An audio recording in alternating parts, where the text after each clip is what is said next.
Happy Friday, guys. How are you? It is in-game live prime time Friday nights. You know it's Dave and I. Sharapan, Perrault with you guys here for 2 hours. We'll talk to Cam Stewart later in the show. Got a lot of things to get to. Not the greatest of college basketball slates on a Friday night, but some NBA and NHL to get into. Later in the show, we'll talk a little bit about some Major League Baseball futures, some cool markets that came out with home runs and strikeouts and all those fun things. How are you, sir? Just talked to you a couple of hours ago. Right back in it on a Friday night. Yeah, I feel like we didn't even take a nap in between. Like, just here we go, change. Right? Neither did I. I got some lunch. Texted Jack a couple things, and we lined up the show. We got a big power pack 2 hours here. You know, swinging around with games, looking ahead to Saturday. Take a peek at that. The baseball stuff, the hockey stuff. I just got one from K-Dub. I thought this was really interesting. I figured, you know, maybe almost take the night off of hockey, right? It's only 3 games, and there wouldn't be much. But before we get to the NBA, I want to throw this one out at you. Home team tonight, plus 140. 3 games, you get, I mean, you saw the games. They're not great. We get the Blue Jackets, the Blackhawks, and Edmonton versus the Wild, the Jets, and the Sabres. Money line? What do you think? Straight money line. Don't like it at all. No. You don't like it? Columbus is not winning this game tonight. No. It's 1-1 in the second period. Yeah. All right. But I don't believe Columbus will win this game tonight. So they can win 2 of the 3. Well, you're going to round robin it. That's fine. You can do that. But I don't like it as a straight money line play. You want to tell me plus 1.5 goals? I'll listen to that. But I'm not going to. I don't believe Columbus is going to get very tired. They're coming back off a really long road trip. I'm not buying that Columbus will win this game against Buffalo tonight. So that would be my one knock on it. But Chicago over Winnipeg? Really? What? Like, really? Really? Like, this is what we're doing? A 15-win team with Hellebuck in net for the Jets? Really? He got a half a goal.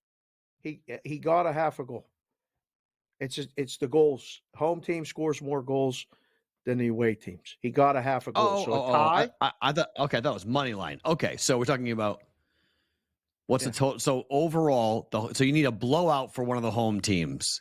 Edmonton to cover. That's over possible. Right? That's very possible. Yeah, I mean they could give them 10. I mean they scored 10 early. I mean they did. They scored 10 4 days ago. So, I mean, the Wild can give up 10. They can score 10, too. So, you know, you get 10 goals out of Edmonton tonight. That'll solve that bet. What was the juice? Plus what? He got plus 130, I think, or plus 125. I can't remember. So, yeah. I just want to throw that one out there. Get us back on track. NBA start. Let's get these NBA games out of the way. But I wanted to put that one out there. Good job with the graphics and the games. We'll have more hockey talk later in the second hour with Cam and stuff too. Interesting. Okay, so one thing that is going to be fun to watch for tonight, Cleveland against Philadelphia. Cleveland, a road favorite on the road, up 23-20 here on the 76ers. We talked to someone on BVB who was in Philadelphia, and it feels like the whole city is completely out on the Sixers. Are you of the masses that just forget it? We're done. Talk to me next year. Not exactly. Okay. Not exactly. Maybe on the road. Pretty much. Yeah. They're not going to win too many more road games. Of the 25 they got left, they're not going to win too many.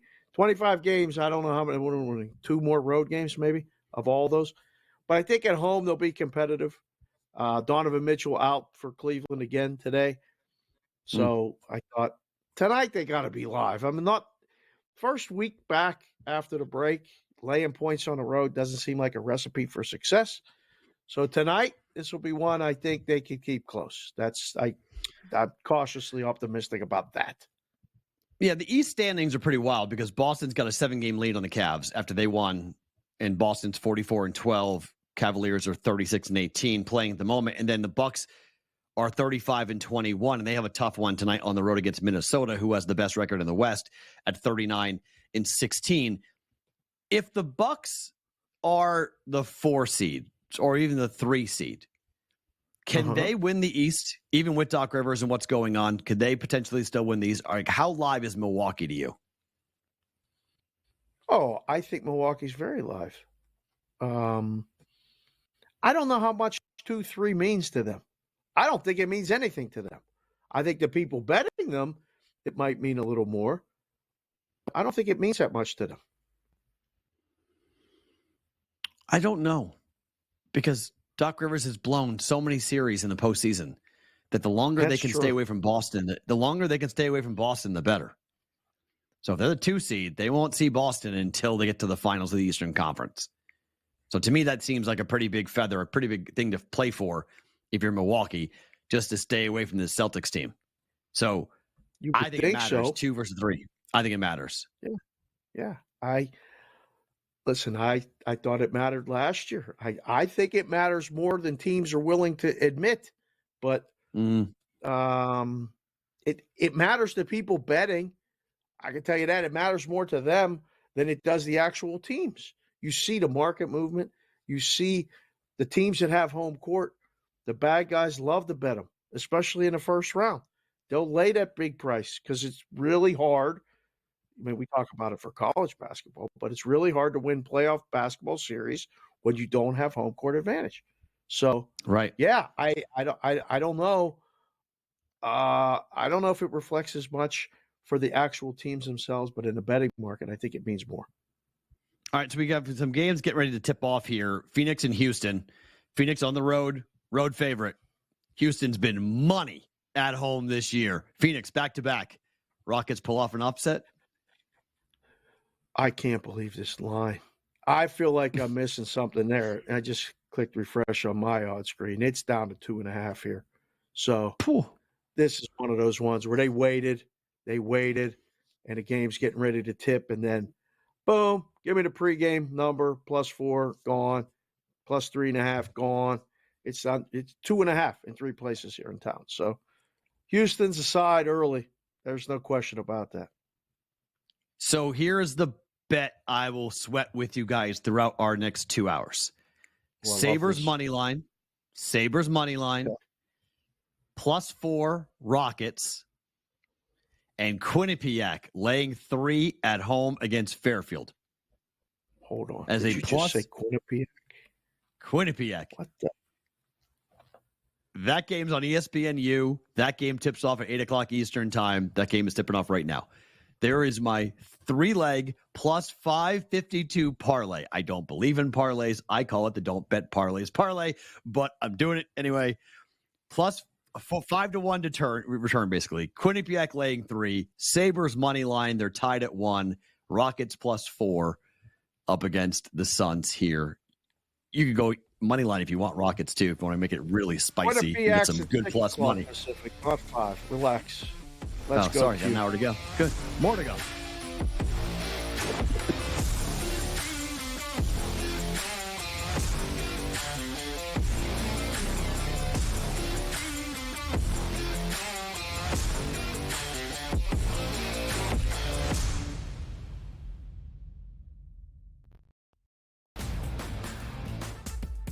Johnny's a 19-point lead late in the opening half, only to squander that lead. Hall ball under Shaheen Holloway coming all the way back. All these guards start jacking up shots, and then Fioriano doesn't get the ball. Hey, Rick, how about stop throwing your kids under the bus and get your big man the ball, your best player, play inside out like you were doing earlier in the game, and you probably would have won.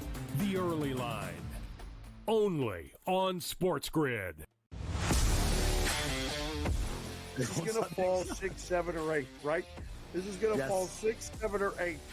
6 you lose, 7 you push, 8 you win. So it's going to come down to the end.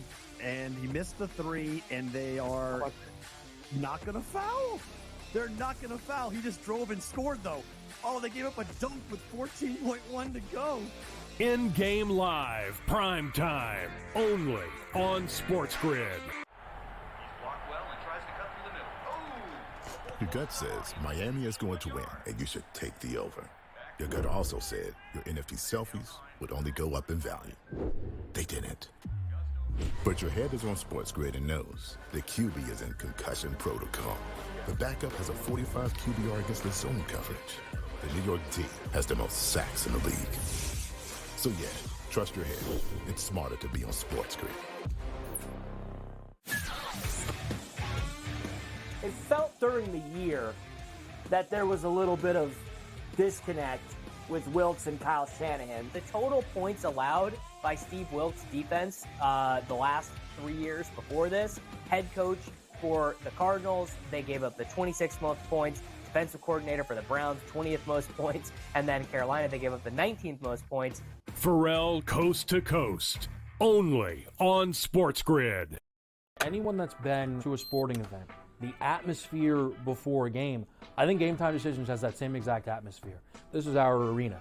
This is what we do. There is going to be an energy to Game Time Decisions that you will feel night in and night out. The excitement you get when you lock your bets in, when you're figuring out what you want to do, we can zone in on the biggest games each night. I want this to be the place that people come to before the games start so they feel as ready as possible to lock in their cards. We are going to hit every single one of those markets that you need to know about. We're gonna go through every single thing, and I've got a great team behind me that's gonna help me get the job done. There is not gonna be a better place, I promise you, than Game Time Decisions to get that new information, react to it, and be able to then bet accordingly. We will have everything at our disposal, and we will use that to our advantage. I'm Kevin Walsh. Tune into Game Time Decisions from 6 to 8 p.m. Eastern on SportsGrid.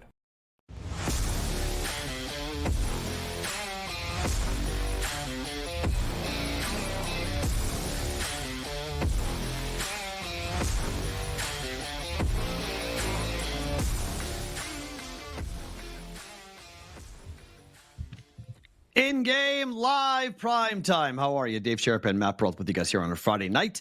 Lots of action going on basketball-wise. We will watch what's happening in the college ranks, although there's not a ton going on. More in the NBA for basketball. NHL underway 1-1. Sabres at Columbus. I need Buffalo to win that game.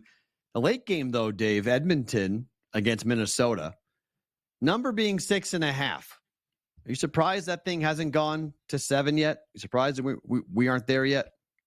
Yeah, I mean, if you get to over 6.5 minus 130, I'd rather just go to 7 and make it, 7 under minus 120, something like that. But yeah, from a betting standpoint, how does this one not go over? One of the two goalies stands on their head. I think both teams minimum score 3. I mean, I don't know about Skinner, and then it's Gustafsson. It's a lot to ask for either one of those. So we'll watch that hockey game. There is some college basketball going on Coast to Coast earlier today. Jerry Palm came on talking about Wazoo, Washington State. It's the first time they're leading the Pac-12 other than the first day of the season since 1986. Jerry Palm on the Cougars. If Washington State's going to be successful, they have to go hard every night. And they do. They go hard every night. And they outfight some of these teams that they're playing, and it's a credit to the coach and those players for being able to put together this kind of a season. They lost their top 2 guys, I think, off of last year's team, kind of late, and they had to go out and scramble. And they get a guy from like the JUCO ranks, and they get a guy from the Big Sky, and they put these pieces together. And it took a little while, but they're really playing well. They are the deserved leader of this league. And they're probably going to win the Pac-12 regular season now, but they have to make sure that they don't get too happy after that win last night and give it away this weekend at Arizona State. So Arizona loses both times to Washington State. Last night at home is a real shocker for the 4th-ranked team in the nation. Arizona's got just a weird streak. Well, they'll play down to their opponents, but Washington State, the 21st-ranked team in the country, now leading the Pac-12, Dave. I mean, how live is Wazoo to win the Pac-12 to you? Oh, they're very live. After that, winning on their home floor, ultimate confidence. I think for bettors, it showed them. Anyone who was watching that game may have felt like Arizona kind of gave it away, but right. Washington State was there. They hung around the whole game. That line was 12.5. It closed way too high. Look at this regular season winner, minus 190. I don't know if I'm ready to lay that. There's still a few weeks left. I don't know if I'm ready to lay 190. Did they win out? Right? They have. Well, they're tied, so they won the season series. But to reach the Final Four, would you even think about doing this right now? No. I mean, look, the Pac-12 has got a lot to be desired. Okay, I mean, there's some really bad teams in the Pac-12. Arizona just plays down.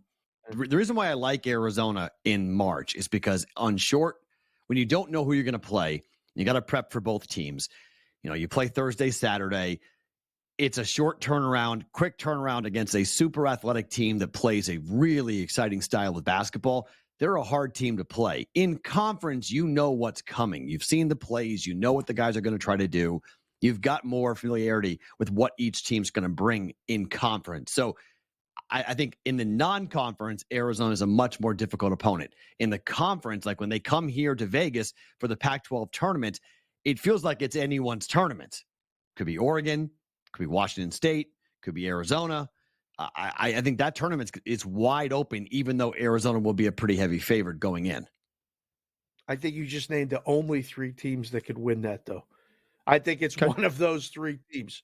I don't think there's another team in the list that's even remotely close on their best night of beating 2 of those 3 teams, because whoever goes through that is going to have to win 2 games and then beat one of those 3 and then beat the other one.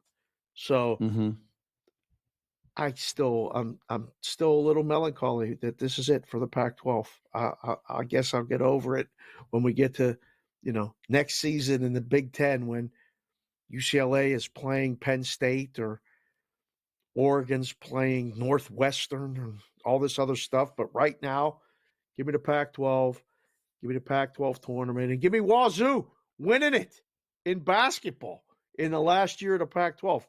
I'm a sucker for the good story. That's a hell of a story. I'm going to give you one more, though. UCLA can win the Pac-12. Come on, Perrault. Bill Walton's not walking through that door. John Wooden's not the coach anymore. I'm just telling you. Mick Cronin can win that tournament. Mick Cronin and UCLA can win that tournament. I completely agree. It's necessary to complete the job. They do. They just it's all on offense for them. And just like any Mick Cronin team, defensively, that's what they hang their hat on. So they're going to grind it. They're going to keep possession as long as they can, make life difficult for you, play physical basketball. They got to score. Yeah, every game is under. Every game is ridiculous. So there was another big story that broke earlier today about what the NCAA is going to be allowed to do when it comes to the name, image, and likeness going forward. And this has nothing to do with the EA Sports college football game that's going to be coming out. A court, the Ohio Casino Control Board, came in and said, look, we're not going to allow NCAA to have player props for NCAA player props. You can't do it. You can't have it. Yeah, NCAA wanted it anymore. Yep. Books wanted it gone. NCAA wanted it gone, and now it's gone, at least in Ohio. They're saying you cannot bet on player-specific prop bets in college sports. Well, Matter to you? And it says there, that's our friend Ben, the NCAA had concerns about student-athletes being harassed, sport fixing, increased problem gambling behavior, and more. That's a lot of stuff to put under, number of threes that somebody makes or number of receiving yards that somebody gets. Right. I don't know how far reaching this is going to go, but I mean, the book's got to play by the rules, but there's other books and other places that if there's a market for this, they're going to put it up. And, that's the there's problem. other states. You're pushing people to, it's tough because the NIL, the other one that I was referencing, sorry, I confused stories, but the other one, the NIL story that came down today was the fact that the name, image, and likeness, the NCAA has no jurisdiction over that. Court came down and said, wait for the Supreme Court to come up and rule this. But the NIL, is now the Wild Wild West in the worst way, where Tennessee and Virginia both went to court to say the NCAA can't tell us how to run a business, essentially. And the name, image, and likeness is a business, and the NCAA is stepping in and preventing us from running a business. And so there's a gigantic fight going on right now, whether or not that's going to be allowed. But until the court takes the case, it is open season on name, image, and likeness. Well, which means that the collectives can talk directly to the clients, the kids, and their parents. So Johnny Manziel talked about it on that show. We had referenced it on BVB. Said he was mad at his dad, told him this and that because he was negotiating a deal for another couple $1 million or something to stay in school. Now, the collectives are going to just talk to the kids and their parents, and the schools aren't even going to know what they're making. Wild, Wild West, Perrault. Cue up the music, get the cowboy hats, start spinning the lassos, because 100% we're in the Wild West. There's going to be cowboys everywhere making deals. It's college sports is changing so rapidly before our eyes. That story has nothing to do with the gambling. The other story has all to do with the gambling. If they start dictating to books, stuff like that, what are they going to say next? Can't bet on college sports in states. We'll get to that more on the other side on a Friday night's Sports Grid. Matt and Dave with you. Don't move.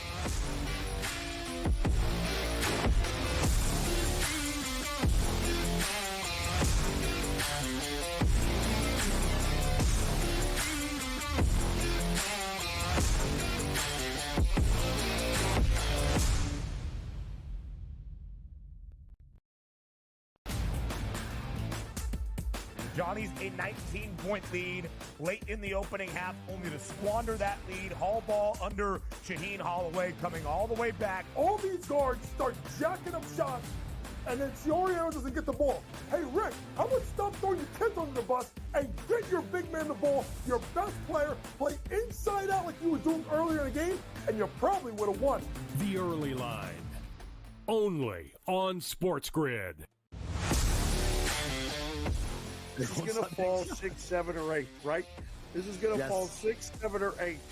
6 you lose, 7 you push, 8 you win. So it's going to come down to the end. And he missed the 3, and they are not going to foul. They're not going to foul. He just drove and scored, though. Oh, they gave up a dunk with 14.1 to go. InGame Live, Prime Time, only on Sports Grid. Your gut says Miami is going to win, and you should take the over. Your gut also said your NFT selfies would only go up in value. They didn't. But your head is on SportsGrid and knows the QB is in concussion protocol. The backup has a 45 QBR against the zone coverage. The New York D has the most sacks in the league. So yeah, trust your head. It's smarter to be on SportsGrid.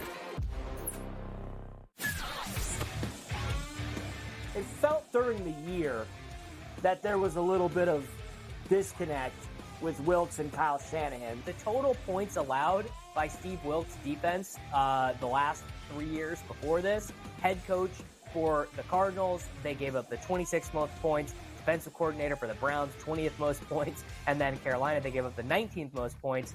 Perrault Coast to Coast, only on Sports Grid. Anyone that's been to a sporting event, the atmosphere before a game, I think Game Time Decisions has that same exact atmosphere. This is our arena. This is what we do. There is going to be an energy to Game Time Decisions that you will feel night in and night out. The excitement you get when you lock your bets in, when you're figuring out what you want to do, we can zone in on the biggest games each night. I want this to be the place that people come to before the games start so they feel as ready as possible to lock in their cards. We are going to hit every single one of those markets that you need to know about. We're going to go through every single thing, and I've got a great team behind me that's going to help me get the job done. There is not going to be a better place, I promise you, than Game Time Decisions to get that new information, react to it, and be able to then bet accordingly. We will have everything at our disposal, and we will use that to our advantage. I'm Kevin Walsh. Tune into Game Time Decisions from 6 to 8 p.m. Eastern on SportsGrid.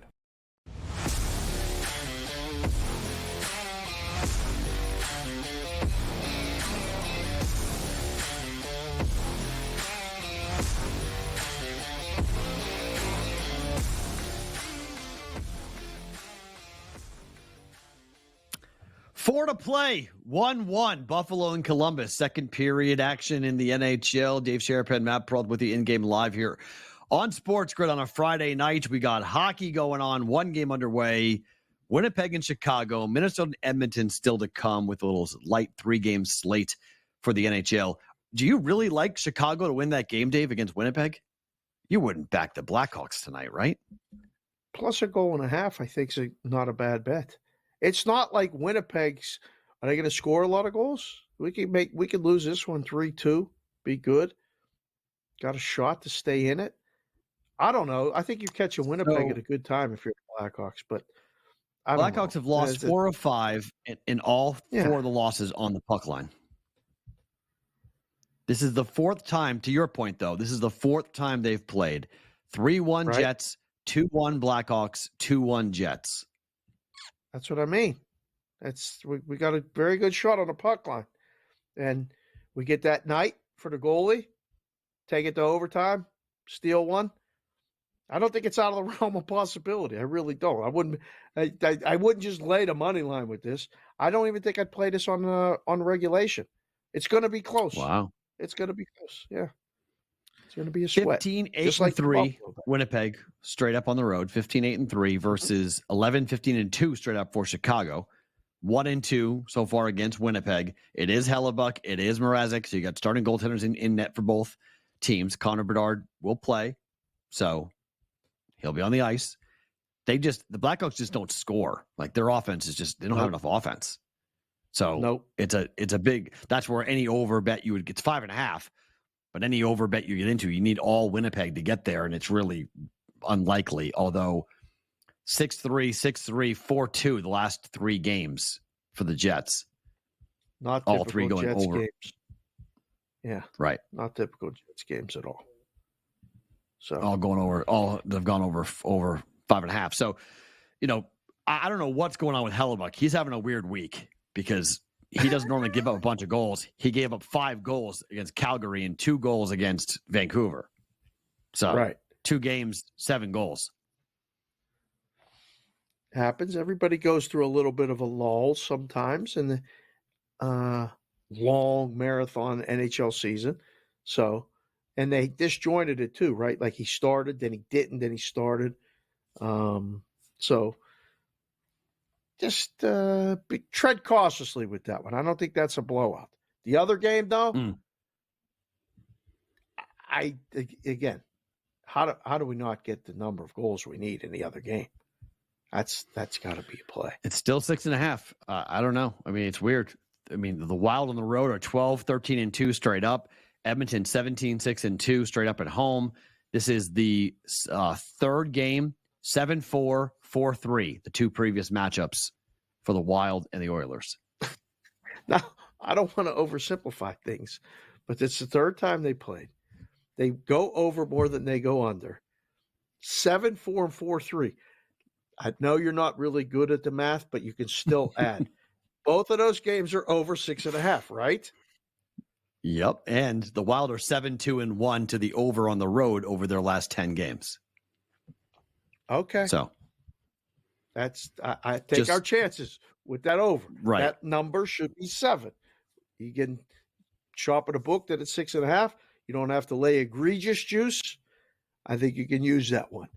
Team totals, if you make them both 3 or 3.5, which one do you like over more in that game? Oilers. Goals against with Gustafsson in net, 5-3-3-1-3. Last 5. So if I'm taking over 2.5 goals, I'm going with Edmonton. 3.5 would give me a second pause, but 4-3 final is very likely. Yeah, that's the minimum, I think. Draisaitl to get 2 points. K-Dub threw that one at me tonight. Draisaitl did not have a point in the last game that Edmonton played, but Draisaitl plays on the first power play. He even sometimes kills penalties. He's on the ice with McDavid all the time. 2 points. Plus 135, I think he threw that one at me. I was like, oh, he's not even a hockey guy, but he's having fun betting the hockey. Got into it during the NBA off week, and now he can't get out. He's like, I kind of like these prop bets. It's fun betting hockey, Perrault, is it not? It's a great way to get into the sport. If you haven't bet before the sport of hockey, we've talked about this a lot on a variety of platforms, but hockey is the only sport where you have pretty much a finite number of outcomes. Now, you can have 3, but the books are going to put up 5, 5.5, 6, 6.5, 7. Like betting totals in hockey is not hard. It's not like, puck lines are way more difficult. Money lines can be difficult, but the totals in hockey, if you just look at the way a team plays, goaltender versus goaltender, like tonight, where you have Gustafsson against Skinner, and you have a team in the Wild that play wide open. The Oilers want to play wide open, and they can score at will. If you give them opportunities, they're going to capitalize on it, and the Wild can score. They just scored 10 goals on Vancouver. So their offense is hot.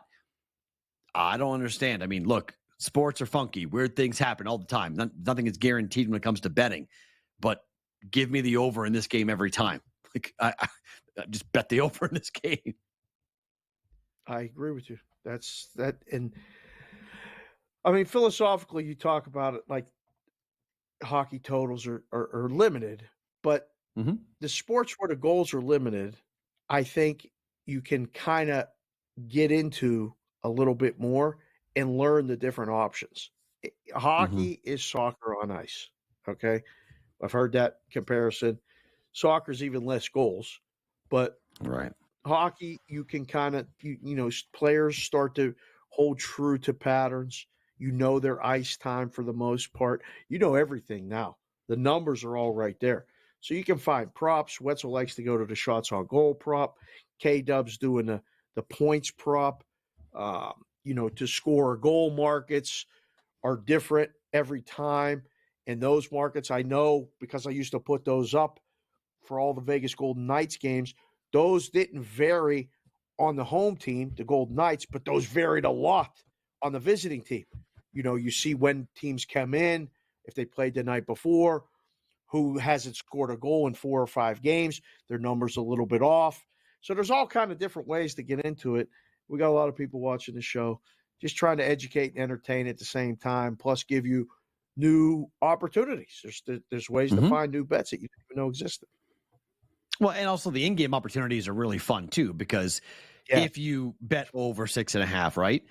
And we get bang, bang, bang, 3 goals in the first period. It's 2-1, right? In-game is going to fly to 10.5.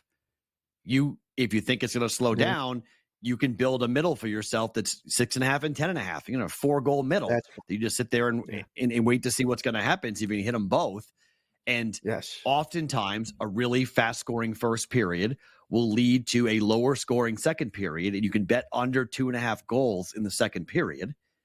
Or the first period gets off to a slow start. It's 0-0. The second period, you can bet over 1.5 goals and bet in game and do that. So you aren't even predicting as to which team wins. It's just you're predicting that someone is going to score, and it can be the same team scoring twice. So those are the ways I think, but why I like betting hockey is for that reason. It's you don't have to be as up to speed with who is playing well, what line is hot for what team, what coach is good at the matchups, or whose power play is hot and whose power play is not. You can just feel out the game for how the teams are going to play. And generally speaking, not always, obviously, this game could be 1-0 after 3 periods, and we're like, what the heck? But it is more consistent of a sport to bet than, say, whether or not LeBron's playing for the NBA, in the NBA game you want to bet. Right. I was going to say the same exact thing. The consistency of the hockey holds, I would argue it's the most consistent sport of all of them. Football's once a week, oblong shaped ball, weather impacts it. There's so many variables there. Basketball, you just scratched the surface. But the basketball has so many variables, and you could go run them down between officials, travel, 3 games in 4 nights, rotation, so many things. Baseball is still an individual sport disguised as a team sport, but Those individual matchups determine a lot. Hockey's consistent. The best guys on the team play 22 minutes a game, maybe 24. The goalies play 65 to 70 games, maybe a little bit more. Consistent. Less goals, unless you get that, football game that broke out the other night with 10-7 in a Minnesota Wild game. But I don't know. It's opportunity. And for people that say like, oh, you guys talk hockey or, no, it doesn't translate to betting, I think you're going to see a change. The product's fun. The game's great. I absolutely love it. That's the first sport I ever started playing when I was 4 years old. I love it to this day. And I think there's a lot of opportunity for people when they start to really look at it. Did you see Texas Tech score 32 runs today in college baseball? I saw you tweet. Was that for real? That's for real. These it's early college games, baseball. These early baseball games are so tough. 32 runs in a college baseball game. Where's the mercy rule? Just stop hitting. 32 runs. I mean, I thought the Dodgers winning 14-1. Right? Try to get NIL deals. Unbelievable. Forget 14-1 for the Dodgers. I think 32-6 the final score was, I think. More to come. Don't move.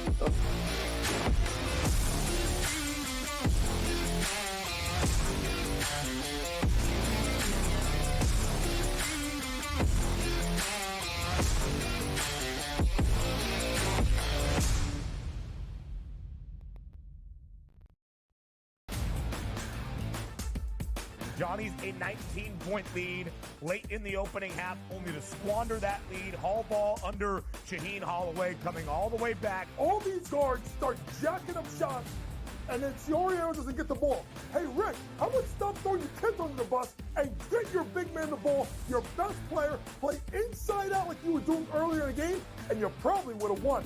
The Early Line, only on SportsGrid. This is going to fall 6, 7, or 8, right? This is going to fall 6, 7, or 8. 6 you lose, 7 you push, 8 you win. So it's going to come down to the end. And he missed the 3, and they are not going to foul. They're not going to foul. He just drove and scored, though. Oh, they gave up a dunk with 14.1 to go. InGame Live, Prime Time, only on SportsGrid. Your gut says Miami is going to win, and you should take the over. Your gut also said your NFT selfies would only go up in value. They didn't. But your head is on SportsGrid and knows the QB is in concussion protocol. The backup has a 45 QBR against the zone coverage. The New York D has the most sacks in the league. So yeah, trust your head. It's smarter to be on SportsGrid. It felt during the year that there was a little bit of disconnect with Wilkes and Kyle Shanahan. The total points allowed by Steve Wilkes' defense the last 3 years before this, head coach for the Cardinals, they gave up the 26th most points, defensive coordinator for the Browns, 20th most points, and then Carolina, they gave up the 19th most points. Perrault Coast to Coast, only on SportsGrid. Anyone that's been to a sporting event, the atmosphere before a game, I think Game Time Decisions has that same exact atmosphere. This is our arena. This is what we do. There is going to be an energy to Game Time Decisions that you will feel night in and night out. The excitement you get when you lock your bets in, when you're figuring out what you want to do, we can zone in on the biggest games each night. I want this to be the place that people come to before the games start so they feel as ready as possible to lock in their cards. We are going to hit every single one of those markets that you need to know about. We're going to go through every single thing, and I've got a great team behind me that's going to help me get the job done. There is not going to be a better place, I promise you, than Game Time Decisions to get that new information, react to it, and be able to then bet accordingly. We will have everything at our disposal, and we will use that to our advantage. I'm Kevin Walsh. Tune into Game Time Decisions from 6 to 8 p.m. Eastern on SportsGrid.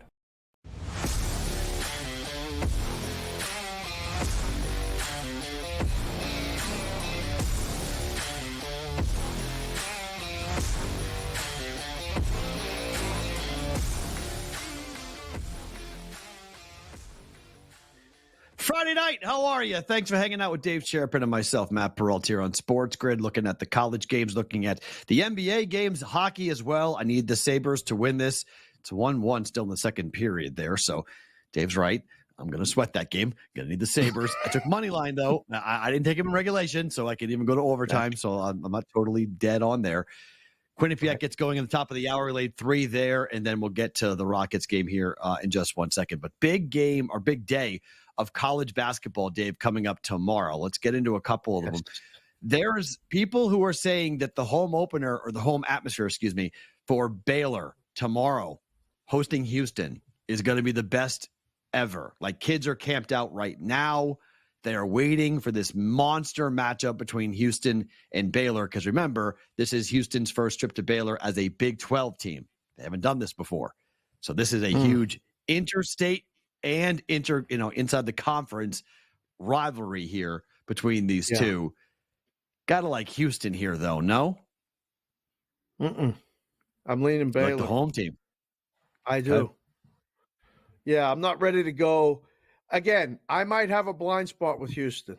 This is one of those things that I just refuse to acknowledge that they are one of the top 3 teams in the country. And that was a good win the other night against Iowa State. I want to see this one on the road. I think Baylor's one of those teams that we see in years past lurk around, and then they get to March. Whatever they're doing, you want to talk about a one-game matchup problem. They have been in the past. Right. This is Houston's first trip to Baylor, you said, as a conference Big 12 opponent, yeah. Yeah. So. Yeah, I like Baylor. I like Baylor in a game. Home dogs have been darn profitable in college basketball. No debating it. So, 2.5 points, catching it. Most likely the number climbs, but maybe to 3. What's that total? What was that total on there on that screen, Jack? What was it? 137.5. The game plays to the under, no? It's Houston. Of course it plays to the under. It's everything. Well, no, the last game against Iowa State went over. Because it was 130. Right. That's what I mean. I think so. You see the adjustment from game to game. That was always a hot topic of debate with oddsmakers. How much do you like? If the numbers say it should be 132 again, you go, well, they just played Iowa State, who's definitely an under team, and the game went over. We got to move it up. But I think it may have gone a little too far. So first blush, Baylor, dog and under. If you go by KenPom numbers, right? Yep. This is strength on strength. So Baylor's offense is 4th in efficiency, 9th in effective field goal percentage, 3rd in 3-point percentage, and 40th in 2-point percentage.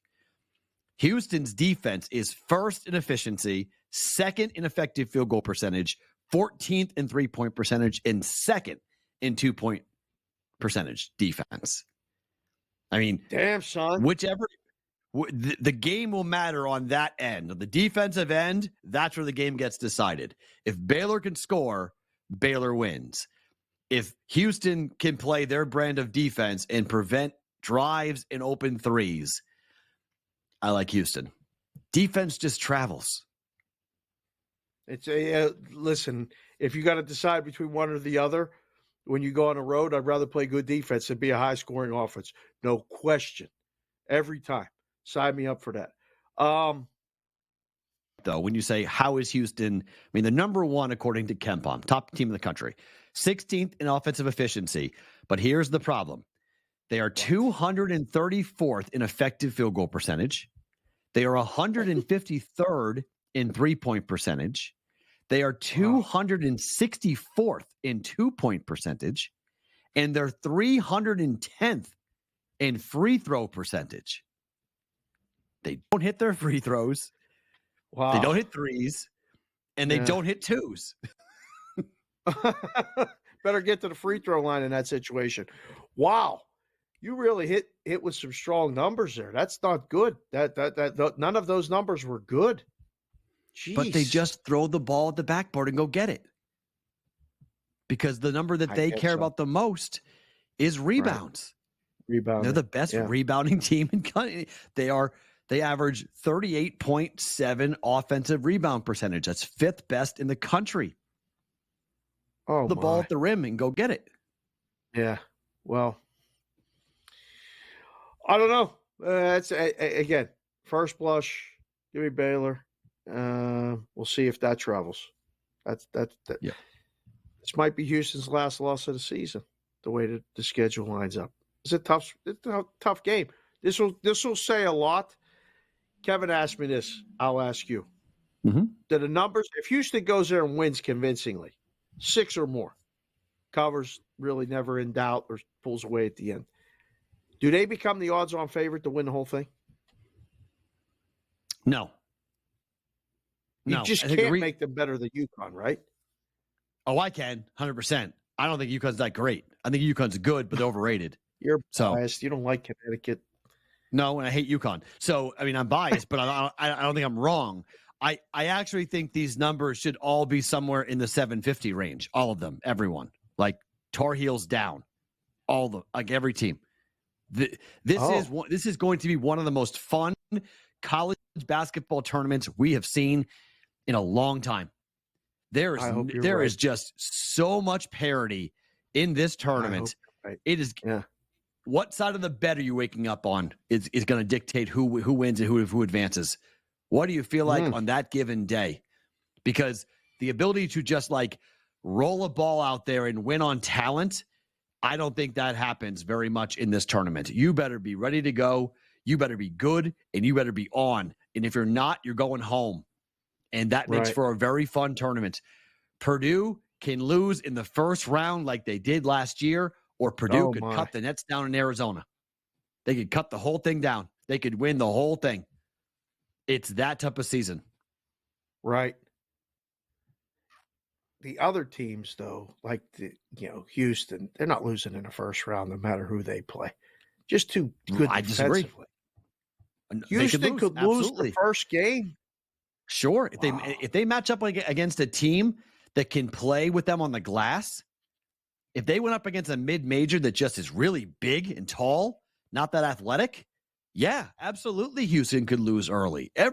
I can make a case for literally everyone to lose early. Of all the top 10 teams, I can make a case for them to beat, like I'm talking like a 15 seed beating them, not like, a 6 or a 7. I'm talking like a double-digit seed to bounce one of the top teams. It's so apparent to me that right now in college basketball, because of transfers, the portal, and the NILs, that there is so much talent evenly distributed across all of these conferences that, again, coaching is going to be a big factor, right? Be careful. Duke is playing really well right now. People are sleeping on what is going on in Durham. North Carolina is going the other way. They were red hot. Now they've massively cooled off. Virginia's a team. Look, if Houston played a Virginia, I wouldn't feel good about that at all. And we'll see what seed Virginia gets, but they got to get themselves into the dance. But they could be a high, they could be an 11, they could be a 12, depending on how things go. I guess not that high, maybe 8 or a 9. 8-9 plays 1. Houston's a 1 seed. A 9 seed Virginia could absolutely knock out a 1 seed Houston in the second round. The second round. No, I can see all of them losing a second round game. That 8-9 is very tricky. It's getting harder. The gap between the 1 and the 8. Listen, we saw an 8. I can't remember who it was last year favored against a 1 because there was an injury or something. So it can happen. It's hard to see them losing a first round game. It was such a big upset last year, but Purdue lost. So, yeah. What other game are you looking at? You got that one. He circled Houston and Baylor. Who else? I like Alabama, Kentucky tomorrow is just bet the over and forget it. Like, just it's going to be an absolute amazing track meet of a game. Like, just 180, 185, somewhere in that range. I think this is, and again, would have to go back and confirm, but 177.5 has to be one of the highest starting totals of any college basketball game this season. This has to be top 3. You never, it gets to 172. The other night it was 174 against Florida. That's high. That's usually never over 175. This one may approach 180 by the start of the game tomorrow. And I still think I would bet over. Like, it's going to take some major clanks early in the game for this thing to drop down. But this might be an opportunity if you're not comfortable over 177.5 and you want to gamble to it to wait. You may get a number in the 160s, which, with a slow start. Sidewise, though, this one has Kentucky got to be the side. This has to be. They can't lose another home game, can they? Be their 5th of the year if they lost at home, which is absolutely unthinkable. Look, they're 7-8 at home this year, ATS. Bama is 5-7. It's kind of a toss-up. The better play is the over. Kentucky is 12-3 to the over at home this season. Bama is 9-3 to the over on the road this season. Like, just don't play with the side. You don't even have any fear. Total. You're just 177.5 didn't even pause you. What number pauses you? 182.5? 180? Yeah, 180 would give me a little bit of a pause. I'll stop there and go, I'll think about it. But anything in the 170s, 78, 79, I'm good with going over. Okay. Like, I'm good just going, like, this game is going to be such a track meet because neither team plays any defense and all they do is shoot threes. It's a great shooting background, and Kentucky's got to score. Like, they got to get after it because their season's hanging in the balance right now. And Calipari, you lose at home again, 5th loss at home. Yeah, Calipari, I mean, there are already people in Kentucky who are like, I'll move you for you. Like, I will come and pack your stuff and ship you out. That's nice. Cal's my guy. I love Cal. Although, I mean, I'm a UMass guy. Listen, helping people move is a very nice thing to do. That is nice. But when we move, everybody's out of town or busy. So if he got people to help him move without asking, that's kind of nice. Well, what other kind of like the the whole Southern saying when they say bless your heart, like it's not really like a nice. That's like a. It's like a pat on the top of the head. It's a patronizing thing when they say bless your heart. Oh, that's like to have a nice day. Kind of like that, yeah. That's to have a nice day. Yeah. Yeah. So it's kind of it's kind of like that. So to me, that's them moving him would be a nice thing, but it's more like, yeah, you need to get your stuff and get out of my town, please. Thank you very much. Goodbye. Thank you. Go back. Go somewhere else. Leave Lexington, please. Thank you. Bye. So that's how they feel about him. I mean, other games you could look at tomorrow. I mean, KU up against Texas tomorrow. I like Kansas a lot tomorrow in that matchup at Fall Gowan. Yeah, they've played really well. Texas has not played very well at all in that game. So I'd be a little more. I'm KU. What that number open up at 4? Did we see? No, that opened up. I forget where that number. 5.5. We'll take a look at that number during the break. What? Yeah, 4.5. I think it was higher. No, 5.5. Oh. 5.5. Yeah. Okay. Well, yeah, I wouldn't go too much higher than that. That's a little high, but I do like KU to beat Texas tomorrow in the Big 12. There's a lot of really not great games tomorrow, but there are a couple of decent ones. We'll take a look at that number on the other side. Hockey as well. Let's go Sabres. We'll get an update on the NHL games next here. InGame Live. 1-1.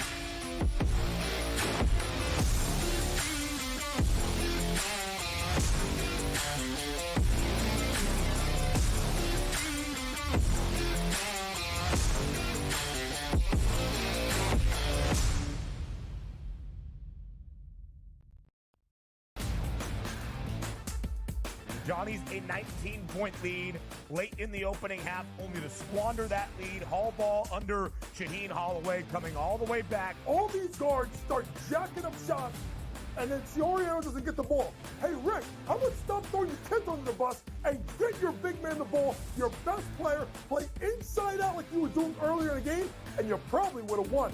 The early line, only on SportsGrid. This is going to fall 6, 7, or 8, right? This is going to fall 6, 7, or 8.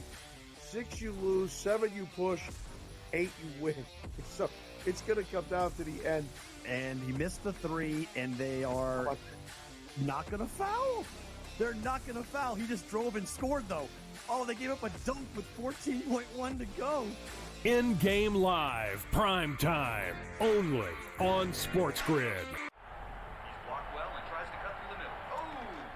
Your gut says Miami is going to win, and you should take the over. Your gut also said your NFT selfies would only go up in value. They didn't. But your head is on SportsGrid and knows the QB is in concussion protocol. The backup has a 45 QBR against the zone coverage. The New York D has the most sacks in the league. So yeah, trust your head. It's smarter to be on SportsGrid. It felt during the year that there was a little bit of disconnect with Wilks and Kyle Shanahan. The total points allowed by Steve Wilks' defense the last 3 years before this, head coach for the Cardinals, they gave up the 26th most points, defensive coordinator for the Browns, 20th most points, and then Carolina, they gave up the 19th most points. Perrault Coast to Coast, only on SportsGrid. Anyone that's been to a sporting event, the atmosphere before a game, I think Game Time Decisions has that same exact atmosphere. This is our arena.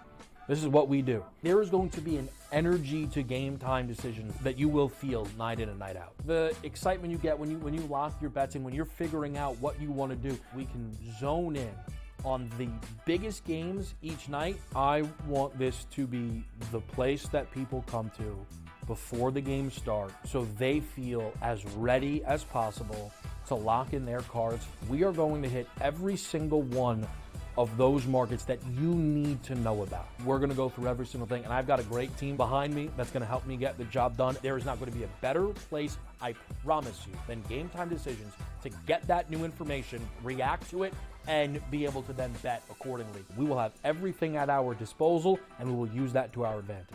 I'm Kevin Walsh. Tune into Game Time Decisions from 6 to 8 p.m. Eastern on SportsGrid.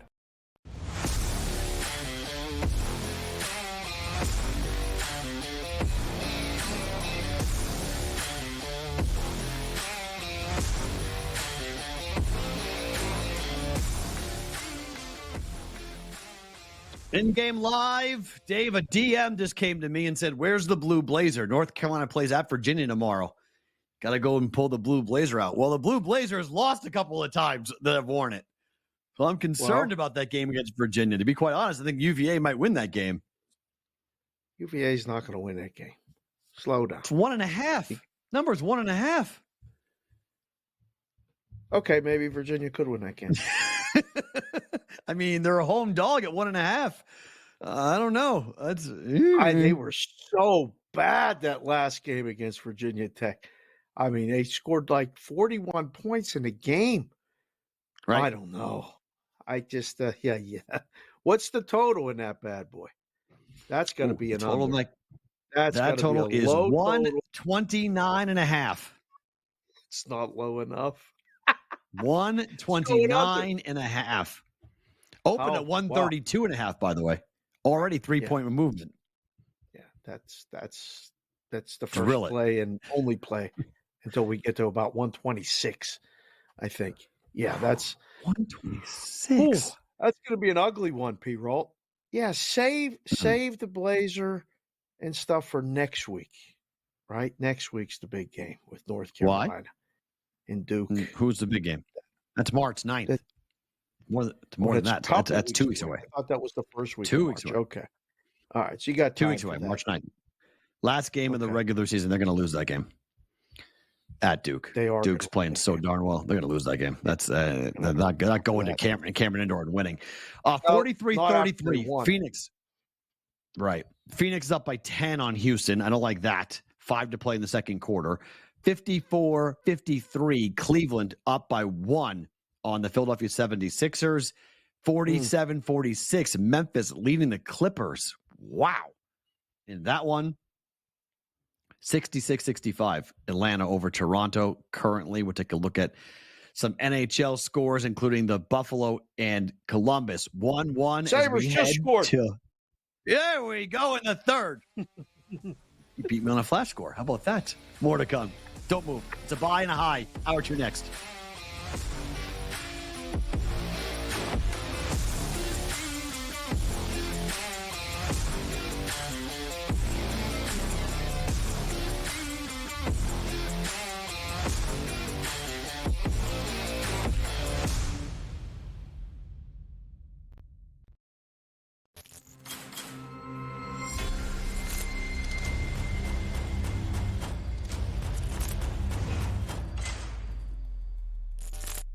smarter to be on SportsGrid.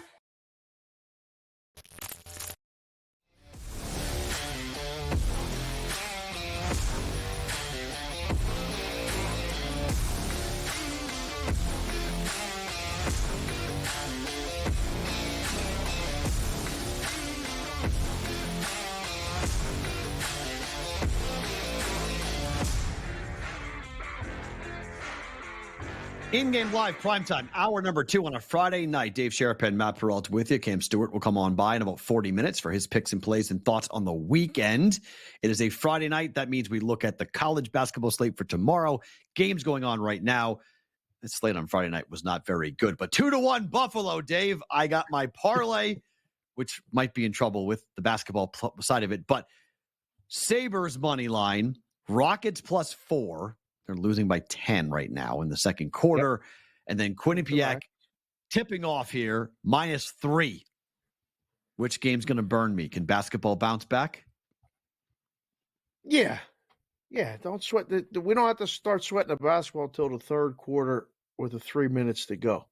If we're within a couple points by then, you're good. If you're losing by 10 or more, then we might be in trouble. The look at this. Game is going to be nothing but agita the rest of the way.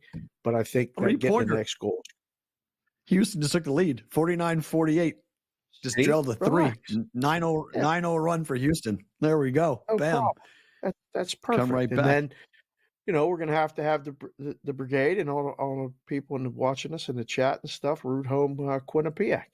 And then, listen, that'll be great for later. We got a big event tonight. Me and you going to see these claw machines. Kids are ramping up. I don't even know what you're talking about. It's not a big event.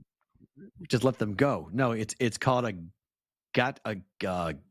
That's what it's called. It's a Japanese arcade. That basically you go there and there's all these things you play. You get these figurines. You go ahead and it's a claw game or a video game. They give you these figurines, but every once in a while they give you a key, and the key unlocks a gigantic prize, huge big box. Like we're literally teaching our kids how to play slot machines in Vegas. Like we're turning them into the next generation of slot players in Las Vegas. I'm really not sure how I got roped into this. I'm really not sure. I showed my daughter. My daughter was like, we're going. I go, okay, I don't care. Let's go. She loves this stuff. Everything Japanese, my daughter loves. Everything from Japan, she loves. And then I just said to you guys, I said, hey, does Kendall want to come? So it's the same thing. And then my wife forwarded the thing you sent to us, to my daughter. And she said, oh, we're definitely going to that. So, yeah, we better hit some bets so we got money for the arcade. This is true. We have to load up. My wife said, just bring cash. And let her do what she wants. You don't need a card too. Yeah, there's a card. It's one of those machines, right? You just go in there and you get a certain number of tokens. You buy the tokens, the exchange. Yeah, I think it's like 60 tokens for $40 or something like that. So I told Maddie, I was like, I'm giving you $40. You just go play until you're done. Like just go crazy, and then and once we're done, we're done. Deal. All right, I'll sign for 40. That's fine. Okay. Yeah. Hopefully that don't lasts. want any more than that. It does. I mean, according now, we'll see. But yeah, I mean, we'll see how it goes out. I don't know. But why I want to go is because it just opened a week ago, and everyone is saying that it's like a casino that just opened up with all the slot machines are really loose.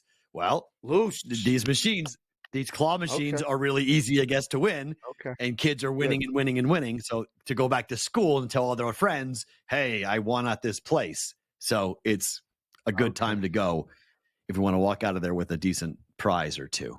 So we won't make our money back. How about that? Right now, by the way. The Sixers are on a little 6-0 run. They're expanding their lead.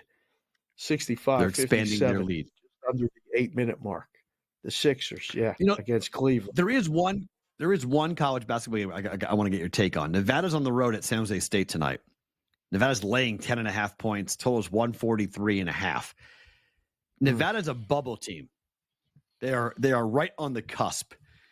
They have a ton of wins, but they haven't beaten anybody really of note. When you get to late February and teams are laying double digits, do you feel more comfortable laying that many points because teams have to kill the opponents to get the committee's attention? Like they can't just win by 5 or 6. They got to blow them out. No, actually, I'm the opposite. And again, probably because I sat in the book and watched people bet that angle and at best break even more often than not. With the college kids, it's different in the NBA. Like there's no mercy, and they're trying to get incentives and all this other stuff. In college, it tightens them up. Those situations that our season is a lot closer to maybe being done, and the number being that high, it felt like they didn't cover more often than not. So no, I'd rather have the dog in that situation, even on the road, especially at home, but even on the road. You know, because there's going to be favored teams the next couple weeks. They're going to be favored because they're better. They have a better conference record. And instead of 3, that line will be 5.5. Instead of 4, it'll be 6.5.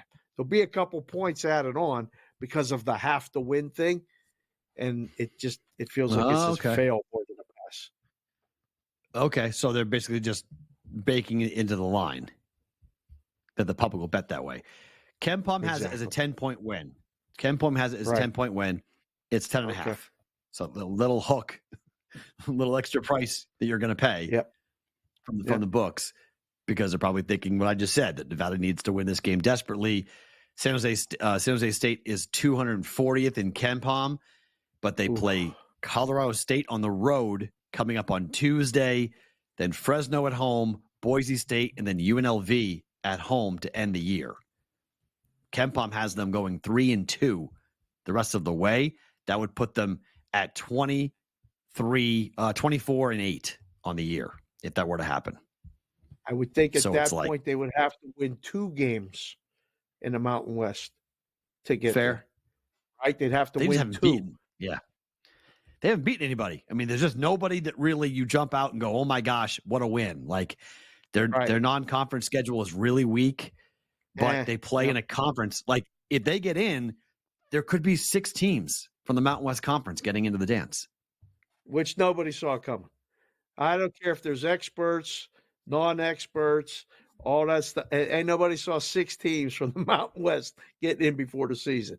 So that would be an over any number you make. It was 3, maybe 4. There's no way anyone thought 6. Nevada could do it.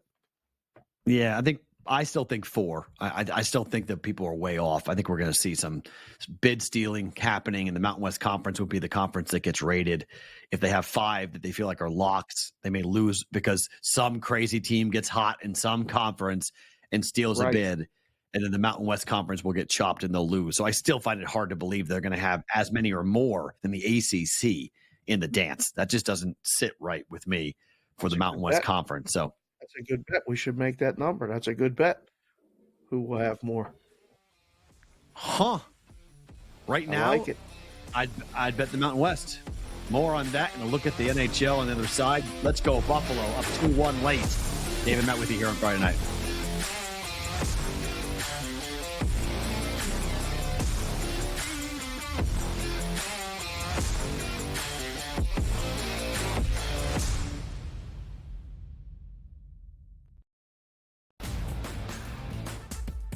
Johnny's a 19-point lead late in the opening half, only to squander that lead. Hall ball under Shaheen Holloway coming all the way back. All these guards start jacking up shots, and then Fiorio doesn't get the ball. Hey, Rick, how about stop throwing your kids under the bus and get your big man the ball, your best player, play inside out like you were doing earlier in the game, and you probably would have won. The early line, only on SportsGrid. This is going to fall 6, 7, or 8, right? This is going to fall 6, 7, or 8. 6 you lose, 7 you push, 8 you win. So it's going to come down to the end. And he missed the 3, and they are not going to foul. They're not going to foul. He just drove and scored, though. Oh, they gave up a dunk with 14.1 to go. InGame Live, Prime Time, only on SportsGrid. Your gut says Miami is going to win, and you should take the over. Your gut also said your NFT selfies would only go up in value. They didn't. But your head is on SportsGrid and knows the QB is in concussion protocol. The backup has a 45 QBR against the zone coverage. The New York D has the most sacks in the league. So yeah, trust your head. It's smarter to be on SportsGrid. It felt during the year that there was a little bit of disconnect with Wilks and Kyle Shanahan. The total points allowed by Steve Wilks' defense the last 3 years before this, head coach for the Cardinals, they gave up the 26th most points, defensive coordinator for the Browns, 20th most points, and then Carolina, they gave up the 19th most points. Perrault Coast to Coast, only on SportsGrid. Anyone that's been to a sporting event, the atmosphere before a game, I think Game Time Decisions has that same exact atmosphere. This is our arena. This is what we do. There is going to be an energy to Game Time Decisions that you will feel night in and night out. The excitement you get when you lock your bets in, when you're figuring out what you want to do, we can zone in on the biggest games each night. I want this to be the place that people come to before the games start so they feel as ready as possible to lock in their cards. We are going to hit every single one of those markets that you need to know about. We're going to go through every single thing, and I've got a great team behind me that's going to help me get the job done. There is not going to be a better place, I promise you, than Game Time Decisions to get that new information, react to it, and be able to then bet accordingly. We will have everything at our disposal, and we will use that to our advantage. I'm Kevin Walsh. Tune into Game Time Decisions from 6 to 8 p.m. Eastern on SportsGrid.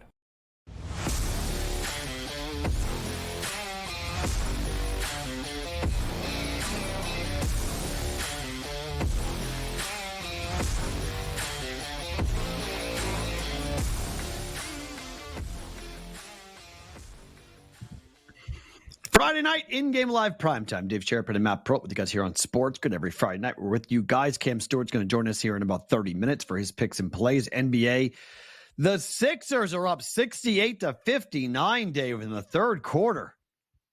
We thought the Philly might be live here in this game. I like it. It's a weird game, though. It's very sloppy. I have it on, and I'm trying to watch it a little bit. See if I can see an opportunity.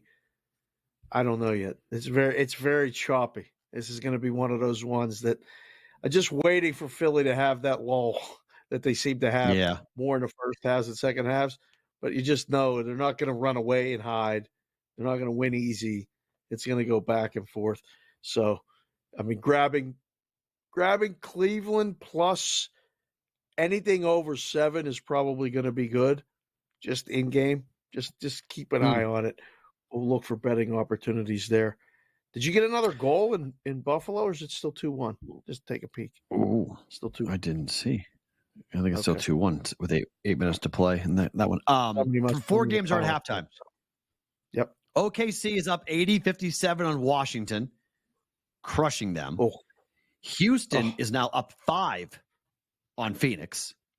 Yes, sir. 57-52.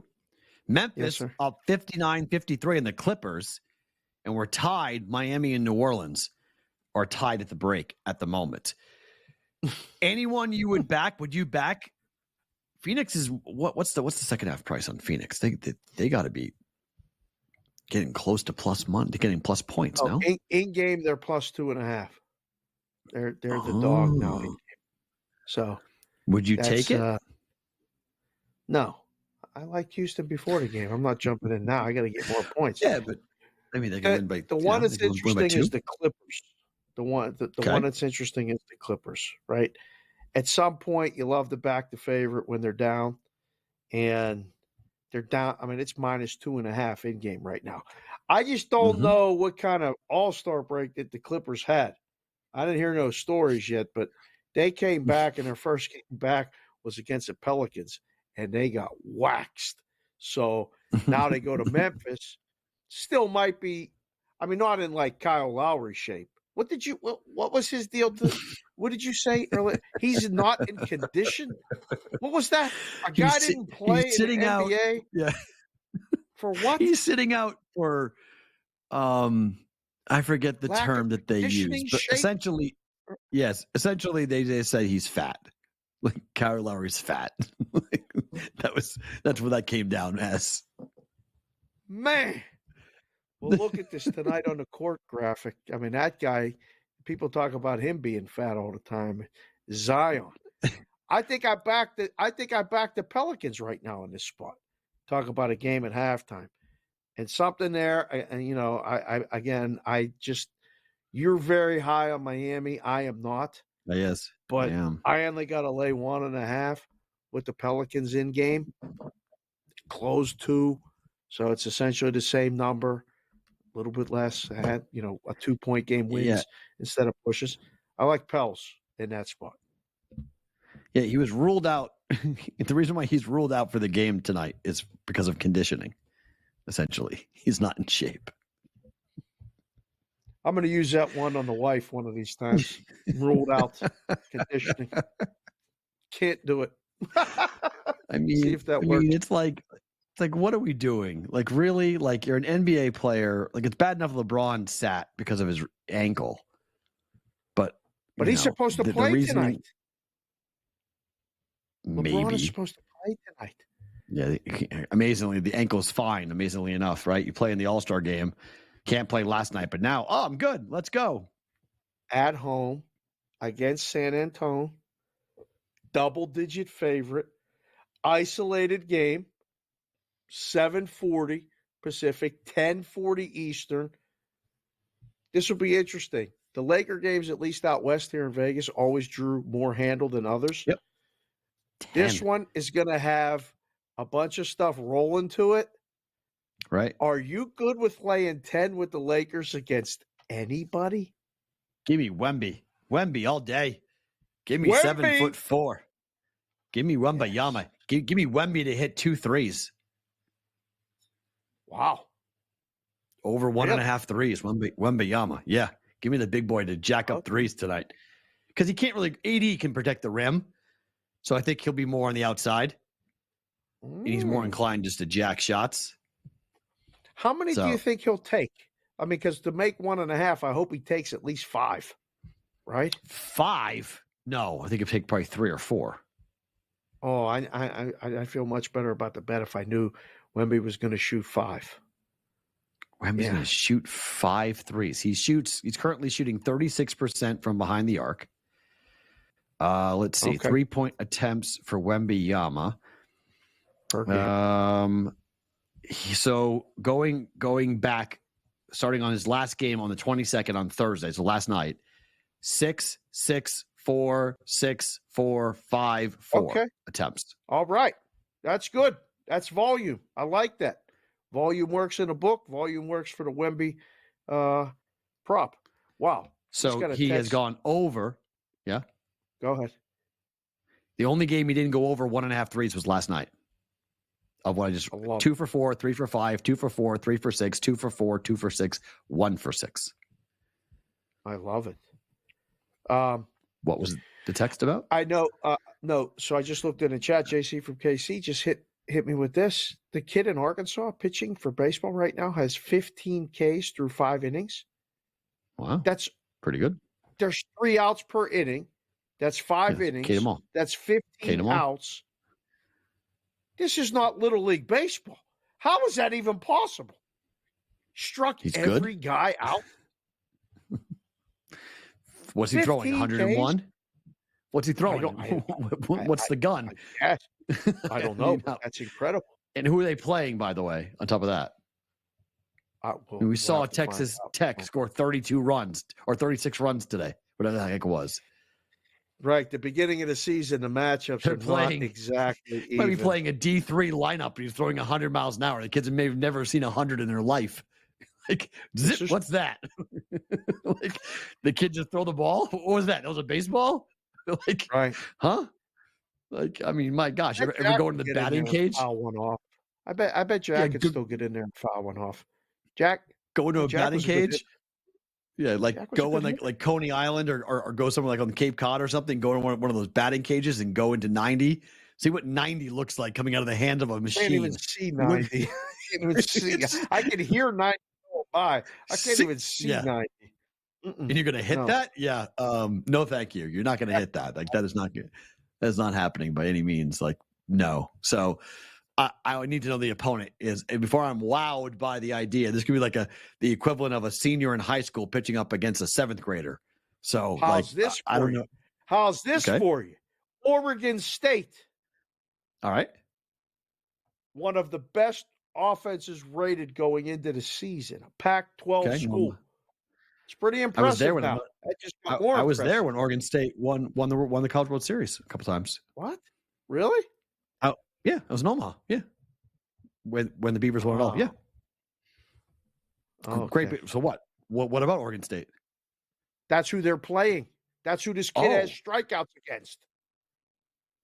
Oh, okay. Different story now. Dang. Okay, now I'm impressed. Yeah. Very impressed. 15 Ks against Oregon State. Okay. I'll pay attention. Wow. That's gas. Or is it like or is it a knuckleball? I'd love to see what the kid's throwing. The kids can't hit it. 15 up and 15 down for Ks is whew. What's the record in college baseball for number of Ks? We'll get Jack, our research department, on that. I don't know. 27 outs? Can you do 27 Ks? No. College? I don't know. We'll talk baseball on the other side. Home run winner, strikeout leader, other props as well next for upcoming Major League Baseball seasons. Next.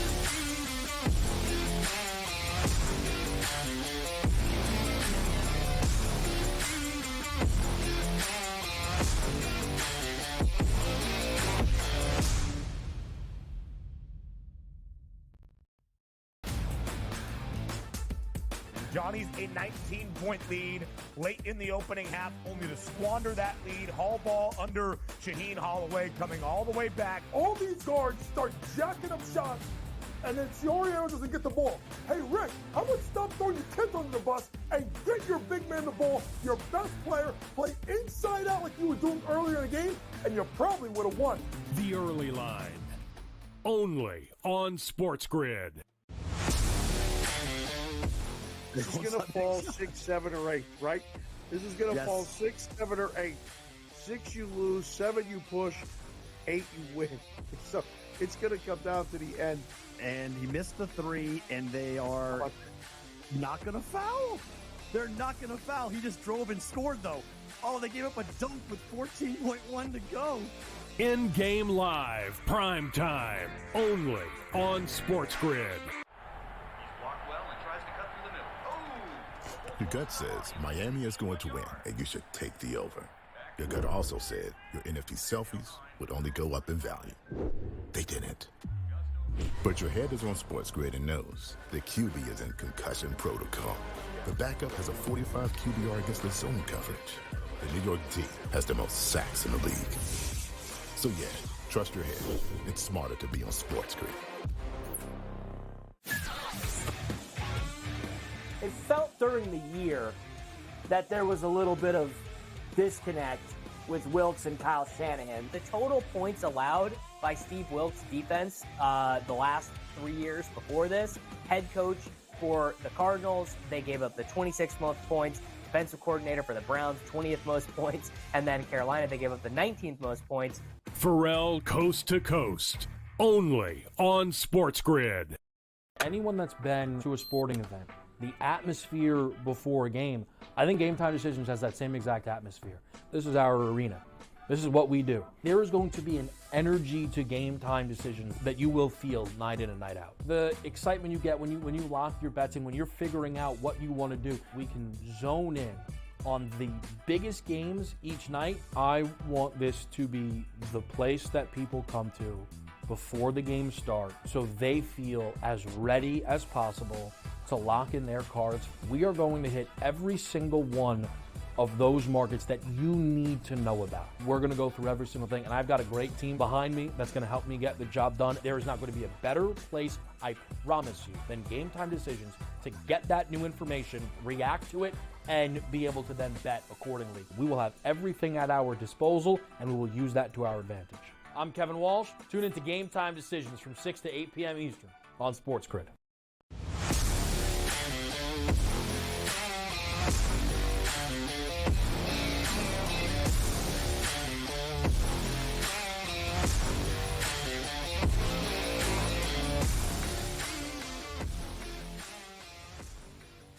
2:47 to play, third period. Buffalo's up 2-1 as I'm sweating out the money line here on the Sabres.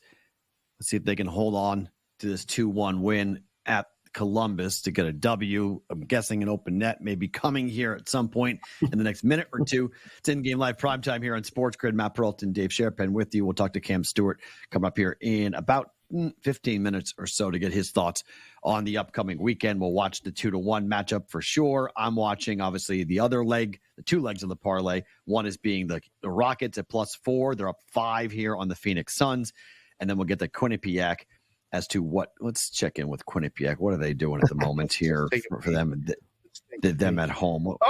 What is Quinnipiac is down 5 at home to Fairfield with 11 to play in the first half. That's fine. It's early. It's very early. So need Quinnipiac to rally there a little bit. But if I get the hockey play and the basketball play come in, I could technically hedge off of it and go ahead and guarantee profit if I think Quinnipiac is potentially going to lose. So get the first two legs, second half bet. Are you sure there's an in-game for the Quinnipiac game? We might have to search that one out. I don't know if there's an in-game. It might be the guys who might take Friday night off of the basketball with the Ivies and the Quinnipiacs of the world. I don't know. Let me see. Oh, yeah, absolutely. There's an in-game. It's 2.5 right now. It's 27-21. Oh, okay. So, there you go. Absolutely. Okay. Yeah, there's an in-game. There's an in-game for everything. In-game for 6-point lead for Fairfield here. 8.5 to play there in that one. So we'll watch, obviously, the NBA game. Hockey is about to – there's 45 seconds left to go in that game with Buffalo. So pay attention. Home runs leading. Come on, talk baseball. We'll check it in a minute. So we go with that. Okay. So then we go in NBA. Third quarter just started there. Okay. Let's talk home runs. So our friends here at Circa here in Vegas put out this market. Yes. First market released for the most home runs hit in Major League Baseball this coming season. Yes. Matt Olson led the category last year, 54 home runs. Not the favorite. Shohei, number 2 option behind Aaron Judge at 7-1. Yeah. Dodgers, Kyle Schwarber at 12-1. Matt Olson's 12-1. Pete Alonso 12-1. Acuna 14-1. Everyone else is higher after that.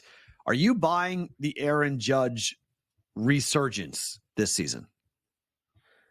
Oh boy, you put me on the spot. Because Soto is not really on this list. He's 20-1. He's not going to hit. He's not going to hit nearly as many homers as those guys. Well, okay, but if the theory that Soto on the lineup is going to make Judge go crazy, Soto's got to punish pitchers in order for them to fear Judge. Like, it's got to I always say, you changing leagues, it's hard to change leagues going from the National League to the American League. I don't know. I think long term, I think Soto is going to be a great addition to the Yankees, but I don't think he hits 50 home runs coming out of the gate and he just starts whacking pitchers in the American League. No.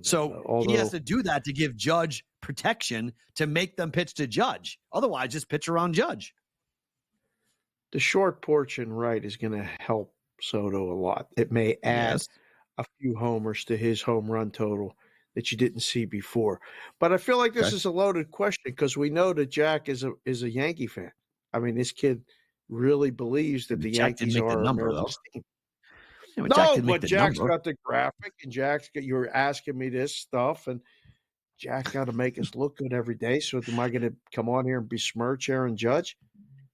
Yeah, a little bit. I am. Yeah, I am. Look, plus 420. Like, he's that much more of a favorite than Olson. Well, that's interesting because that's not Circus. That's not Circus prices. That's wild. That's FanDuel's prices. They're up at FanDuel. That's what I mean. The volatility of these things. That's a massive difference. That's massive. 7-1 or plus 420. That's crazy. That's what I'm saying. Because Shohei, look at this.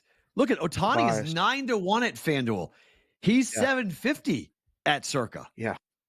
Right. East Coast, West Coast discrepancies. There we go. Kyle Schwarber is 12-1 in both. He's 12-1 in both. Soto's 20-1 at Circa, 14-1 at FanDuel. Oh my. a New York bias. It's a back east bias. It's one of those things. This is what happens. I think you'll be able to see this more and more in these individual prop markets like this. Okay. With the regionalized pricing. We saw it a little bit with the Super Bowl, right? We saw some 2s and 1.5s out west where we saw the 2.5s and different things, right? Vice versa. So I think I'm with you. And I'm with you. I'm with you every day, a lot. But I'm not like, you don't like the Yankees. I mean, this goes back your whole life. Wrong word. Wrong word. You hate. I don't like them. Okay. I was just trying to be polite because people watching the show. I don't want to make personal this early, but yeah, you definitely do not like the Yankees. Is it final? First leg, green, check. One leg down. Buffalo Sabres, money line, check. Rockets are up 10. Rockets are up 10. Second leg looking good. Let's go. Here we go. We have a second leg of the parlay looking good. So we can roll with that. But no, I mean, look at. Here's the thing. For all the Yankee fans out there, okay? For all the Yankee fans that are all running around and all banging their chest and all getting okay? Here we go. Yep. You're still the third best team in the division. Okay? You're still the third best team in the division until further notice. With or without Soto. So, my team's in the trash. So let's go ahead and wait. The Red Sox are bad. Okay, just go ahead and Baltimore and who? I think Tampa's better than the Yankees. I'll always take what Tampa's doing. I'll always take what Tampa's doing. I'll always take it. Oh. Who's the manager of the Yankees? Who's the manager of the Yankees? Oh yeah, I'll take Tampa. Thank you very much. 100%. Aaron Boone. Yeah. How many rings does he have as a manager? Okay. Wait, so yeah. You're not even putting Toronto up there? You're not even putting Toronto as the third best? I think Toronto and the Yankees are close. I think that they're in the conversation. Fine. Have them be the fourth best team in the division. I don't care. Sure. Yankees are fourth. You can talk me into that. You want to go ahead and say the Yankees are the fourth best team in the East? I can listen to that. Sure. Yeah.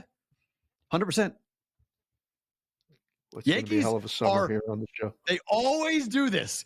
They get one big bat and they're like, "We're back." And I'm going, "You won a championship when? When was the last time?" Oh, okay, you're right. That was kind of a long time ago. Did you know that kids that were born the same year the Yankees won the World Series can now drink? I mean, it's one of them. They can now drink. They can come to Vegas and gamble, and they've never seen a championship in their life. It's amazing. Boy. I've seen 4. I guess 09, right? I guess 09. So yeah. So yeah. So I guess not that far. So almost close. Not 01 to 09. But I mean, I laugh at that championship because it's A-Rod's only ring. So I kind of laugh and it's like, okay, fine. You had to give him a championship, but that's fine. A-Rod Yankees are raised for right now. What the hell's going on? Jeez. Because A-Rod, I mean, it's okay. He likes to, the best poster ever is A-Rod slapping the ball out of which pitcher for the Red Sox that was. The greatest thing, and then they superimposed a purse on the guy's. Derek Lowe? I don't think it was Derek Lowe. I think it was a reliever for the Red Sox that he did that with. But look, the Yankees are going to be a formidable offensive team. Garrett Cole is going to be a very good pitcher. Okay, let's go to the next. Snell? Okay, then but see, the old Yankees, it wouldn't even gotten to this point. The old Yankees would have signed him a month and a half ago or 2 months ago. They wouldn't have gotten to this point where they're like, you have to go and nickel and dime everything. And can we get the return? How many things can we go and sell? Like, it doesn't work anymore. Okay. This is the New York Yankees used to come in and be like, hey man, you're the reigning Cy Young Award winner. What do you want? Here's a bag. Come here. You're a lefty. Come to Yankee Stadium. Wouldn't even have blinked at an eye. Now it's Blake Snell. So it's like, well, he only goes for 5 innings. So I'm not sure I can justify the cost of giving him a 5-year contract. So it doesn't really work. It's dumb. It's absolutely the most annoying thing in the world to look at the Yankees because I hate the Yankees, but I would like to go back to a time when the Yankees actually behaved like the Yankees. It's like you're a lion. You're trying to be a sheep. Stop being a sheep. Be a lion. Like it's what you guys are. You're walking around, right?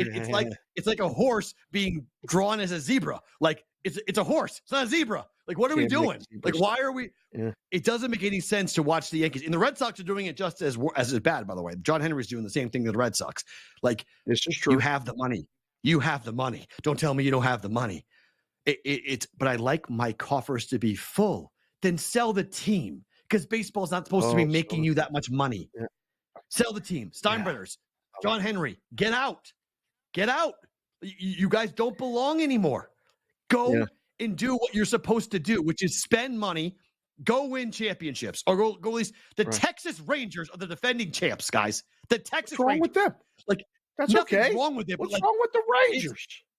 Nothing, but they only are allowed to now win these things in Houston and Texas because the teams that were the behemoths have stopped acting like the behemoths. Go act like you're supposed to. The Dodgers are going to do it. Corey Seager. The Rangers went and got Simeon. They went and traded they never for would Scherzer. have had. Correct. And in the past, they never would have had the chance to get those guys because the Red Sox and Yankees and other teams would have gone, thank you very much. We're taking them. But they don't anymore. Now you sound like an elitist, a baseball elitist. Okay. Because baseball elite it's a fact. Red Sox and the Yankees are elite. It was Bronson Arroyo, by the way. He slapped Very good. Nice job. Thank you, chat. Nice. Cam next here. In-game live.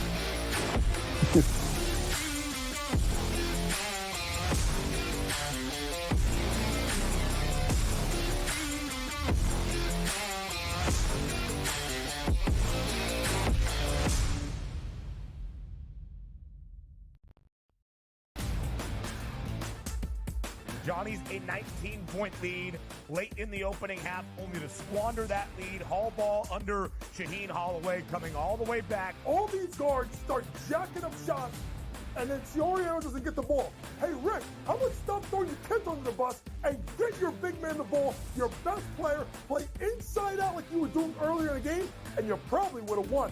The early line. Only on SportsGrid. This is going to fall 6, 7, or 8, right? This is going to fall 6, 7, or 8. 6 you lose, 7 you push, 8 you win. So it's going to come down to the end. And he missed the 3, and they are not going to foul. They're not going to foul. He just drove and scored, though. Oh, they gave up a dunk with 14.1 to go. In-game live, prime time, only on SportsGrid. Your gut says Miami is going to win, and you should take the over. Your gut also said your NFT selfies would only go up in value. They didn't. But your head is on SportsGrid and knows the QB is in concussion protocol. The backup has a 45 QBR against the zone coverage. The New York D has the most sacks in the league. So yeah, trust your head. It's smarter to be on SportsGrid. It felt during the year that there was a little bit of disconnect with Wilks and Kyle Shanahan. The total points allowed by Steve Wilks' defense the last 3 years before this, head coach for the Cardinals, they gave up the 26th most points, defensive coordinator for the Browns, 20th most points, and then Carolina, they gave up the 19th most points. Perrault coast to coast, only on SportsGrid. Anyone that's been to a sporting event, the atmosphere before a game, I think Game Time Decisions has that same exact atmosphere. This is our arena. This is what we do. There is going to be an energy to Game Time Decisions that you will feel night in and night out. The excitement you get when you lock your bets in, when you're figuring out what you want to do, we can zone in on the biggest games each night. I want this to be the place that people come to before the games start so they feel as ready as possible to lock in their cards. We are going to hit every single one of those markets that you need to know about. We're going to go through every single thing, and I've got a great team behind me that's going to help me get the job done. There is not going to be a better place, I promise you, than Game Time Decisions to get that new information, react to it, and be able to then bet accordingly. We will have everything at our disposal, and we will use that to our advantage. I'm Kevin Walsh. Tune into Game Time Decisions from 6 to 8 p.m. Eastern on SportsGrid.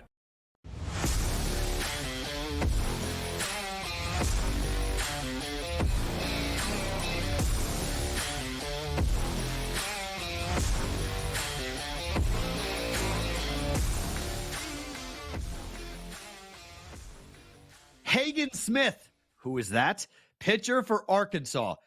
18 outs, 17 of them by strikeout for Arkansas up against Oregon State. That already has tied the Arkansas school record for strikeouts. He's still in the game. Under 80 pitches thrown for Arkansas. So Hagen Smith, we'll watch that because this is something wild to watch. He is absolutely being left in the game, according to those who were at the game. 17 strikeouts through 78 pitches. He's not coming out. Cam Stewart joining us here on InGame Live. Cam, Matt, I'm on Dave, the Beavers. Typical Friday night. Oh, yeah. I'm on the team that the guy's just mowing down. Good stuff, Beavers. Excellent work. Dave, but I got something for you. Ooh, your favorite activity in the afternoon, other than meeting fans of your show at sports books? Sleeping? Naps. What do you got? Naps. And Jake Knapp leading after when I gave you the 30-1. Tied for the lead. So, but they had a bet 30-1, but I chopped it up 4 ways today. Who will lead after round 2? He made up 6 shots today. So, but I got it chopped up. And you know what? He missed a 5-footer for birdie on 18. He lipped that. I'm like, I was losing. Oh, yeah. So I would have got all to have it sole possession. Yeah. So I had to spend up $700 4 ways. But hey, I'll take it because I'm going to, I had the over in the Sabres game. Incorrect, Cameron. Had the Sabres. I got to tell you, it's under night tonight, guys. And you know what? The one game everyone thinks is going under, Winnipeg will be the game to go over. Edmonton under, and Columbus Buffalo under. That's my prediction. I live bet Edmonton, Minnesota under 5.5. That was my play, guys. Wow. Now you want to get on my golf picks because you're a good lucky guy. I need somebody. I need an ally because if I'm in it alone, I'm done. I'll just look at Sunday and I'll be taking a dirt nap. Yeah, afternoon nap. Before we get to the golf picks, we talked about Washington State. Oh, did we ever win last night? Dave, this is in honor of the Cougars in the Battle of the Cats. A Cougar beats a Wildcat any day. 13 scratches. We cover, we win. Outright. Actually, yeah. 13 cuts, and that cat's gone. Sorry, Wildcat. Your history. Cougars beat them in Pullman. They beat them in Tucson. This team is unreal. What a way to win it, too. In a win? What, the conference tournament? Pac-12. Damn right they can. They win the Pac-12 regular season winner? Look, they just put this up. I don't want the number. 190. No, see, this is the thing. We get on these things when they're plus money. I don't want to lay 190. I'm just happy with the way things are. I'll tell you something. I don't know what seed they're going to get in the tournament, guys, but I would not take this team lightly. They have proven they can win on the road. And not if they go and beat Arizona State. I know Arizona State and Hurley, it's been a bad year, but they were down like 30 to Washington. They came back. It was an absolute crazy game, Matt. I'm not sure if you saw it the other night when Gabe and I were on air. I told Gabe, I'm like, Washington was up like 28. I go, this thing's in overtime now. Like it was an absolute barn burn. It was nuts. Absolutely like stupid. But I'm going to tell you, if Washington State, after an emotional win like that, can beat Arizona State again and sweep the state of Arizona, I'd be very, very impressed. But I'm a big Wazoo guy. Is that a danger spot? Is that a danger spot? I don't have danger spots for this team anymore. You know, some teams you go bad spots and stuff. I go, you beat Arizona. I just think they're a team on a mission right now. That's 8 straight wins. Road win against arguably the best team in the conference. I just think they're in one of those zones when you're playing sports. It's like, you know what? Let's just finish the job. I know, you know what? We beat Arizona. Let's go beat Arizona State, and we'll get back home. But that's my opinion. I'm not betting. Road.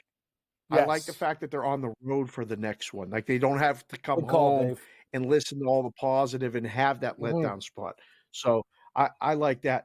Get to the golf picks. I'm glad you got the second round guy in. That was good. But he's the live leader too, Dave. Got me so excited for the golf after we did this segment that I got way too involved. Like I'm talking, I came out of retirement. I had all these different bets on all these different guys and had to make a Sunday deposit. So Dave, I got way too involved too. Here's the Hit situation. the people with the Mexican Open stuff, please. I got Knapp at 40. I got him at 30. He's the lead bet now at plus 360. Don't bet him at 360 unless you have to at the end. So we got this tournament kind of surrounded. I got Von Ruin at 38 at the start. Remember in the 6-pack, I got 3 guys in the top 5 right now. And what's in the cupboard Mark Hubbard is 20. So I have 3 out of the top 6 guys on the sports book right now. So now we're in a plan of attack. But this is the thing, Matt, as I tell Dave this every week. Some turkey at 5 under can shoot a 62 tomorrow, and then he's part of the mix. That's the whole thing. I need things to kind of fall in my favor and just have, like, it's great. Say it's Knapp versus one of my guys and another guy, I could just do the addition. Okay, I'm going to win 800 here, and I'll put this much on this guy at plus 300 or whatever, and then we just sit back and watch the golf and collect. That's in a perfect world that happens, but as you know, like Hideki did last week, just coming out of the weed, birdie, 62. That's the problem with golf betting. Orbit time. Dave knows. I tell this guy, it's just like, hey, Dave, it's like that. There's nothing worse than making great bets and not being in a position to hedge financially to make money. And you're just sitting there, You're a sitting duck going, oh God, I waited too long, or should have done that, but I know what you guys are on tonight. In basketball, I took the Heat as my trapdoor special of the night. I'm with Cleveland, though. That doesn't look very good right now. I thought I should have known better. It seemed like a short price against the Sixers. Later tonight, I like the Timberwolves. I'm looking at that. I was hoping to get your guys' opinion on that game. And don't really love oh, yes, sorry. I do have something to say. Charlotte. Okay, let's talk about Charlotte. Wow. They made a trade. No, Matt. The SportsGrid execs say do your research. I'll give you one better. I did a documentary on Charlotte today. I did a last 4 games. Underdog 5.5, won by 9. Indiana. Other game, 7-point dog, won by 9 again, back to back. They played Atlanta. They were 7.5-point dogs, won by 23. And last night, 9.5 dogs against Utah, won that game by a mile too. You get my drift here? Covering numbers as dogs winning outright, not just covering spreads, winning outright. Ooh. Me and Perrault talked about it on our show this week. We are buzzing with the Hornets, my new team in the league. We've been betting Charlotte, and the way things are going, I'm going to get some Charlotte merchandise, Dave. When I was a kid, I used to have Charlotte Hornets Zubaz pants that I got for Christmas from my family. The best. Very comfortable. Yep. Oh, you can't get a better sleeping slack than Zubaz. Yep. And I got I had Seahawks and Charlotte Hornets. I go, Mom, why did you get me Charlotte Hornets? She goes, on sale. Because all the other teams were like Lakers were expensive. I go, that's fine. I like the Charlotte. You know me. I like loser teams anyway. This is better for me. That's who the Bear is. I'm a guy, like, you want to save $20 on some Zubaz pants and give me the Charlotte Hornets? I'm in. The Larry Johnson era. Matt, have you seen this team recently, though? It has to be respected. Since they made that trade, all these little trades, they've been really good, winning outright as monster dogs. So your money line here, not 30. You don't want to take the 13 points. No, I want the points too. Sprinkle on the money. What, you think I'm insane, Matt? You think I'm going to bet Charlotte against Golden State? Like, yeah, can't we just think, Matt? What's your deal, man? Can't we just accept just take a the 13 small points and be happy? Like just Dave, take 13 and be good. He's the type of guy. Go over to his house with a bottle of wine, a $30 bottle. He's like, hey, why didn't you get the Dom? I'm like, just relax. Start here, and then if we win our bets, then we'll upgrade the liquors. Like, let's just stay in our lane with Charlotte as a pooch and hope for the best. I would agree. By the way, Houston's up 12 on Phoenix. I almost took Houston tonight. They're starting to put a little hurting on them. I mean, Phoenix is busted. That's a busted team at the moment. You want to talk about? There's a lot of busted teams and a lot of busted leagues. Like, look at the Kings. I gave them a chance last night. They've horrible pick by me. Like, they lose to Nashville. Right when you think they're getting their act together, they get dominated. Yeah. But I'll tell you who's hot, Matt. For the first time, I get to say this to you, Bruins fan. How about them Leafs? They took Vegas into the woodshed. They did. Dave? They did. Visine Vince texted me. They Weekend did. of my life. But you know better. Austin Matthews in Arizona. You know better, Kim. He's in Kim, Vegas. you know better. Waving the flag. You know better. Kim, you know better. It's the regular season. You know better. This is what they do. This is what Toronto does. They kill everyone. Can I be happy for a month before things get real and they lose? Yes. Dave, I just want to be happy for a while and go, wow, remember that 6-game win streak we had? Those were great times. I finished the show yesterday upstairs. Went downstairs. I mean, it was like 7 minutes. The game had just started. It was 2-0 Leafs. My daughter was watching it. She goes, wow, that was fast. I said, they're not done yet. I said, the Leafs are going to crush them tonight. And she's mad because Hill's her favorite player. She loves him. Well, Hill got lambasted last night. He turned the game off. That was it. It was done. Well, I mean, look, but I was watching it, Dave. I mean, look, it was 6-1, and then it was 6-2, then it was 6-3. 6-3, yeah. You started to feel like, wait a minute, and then they gave up a soft one for the 7-3, and that was it. That killed it. But at one point in the third period, I was like, whoa. Matt, you know what the funny thing is? They did the exact same thing against Arizona. Right. Now, Sheldon Keefe, instead of waiting there to make it like a 1-goal game, timeout. Like, the thing was, they were dominating Arizona. Arizona scored 2 quick goals. Enough.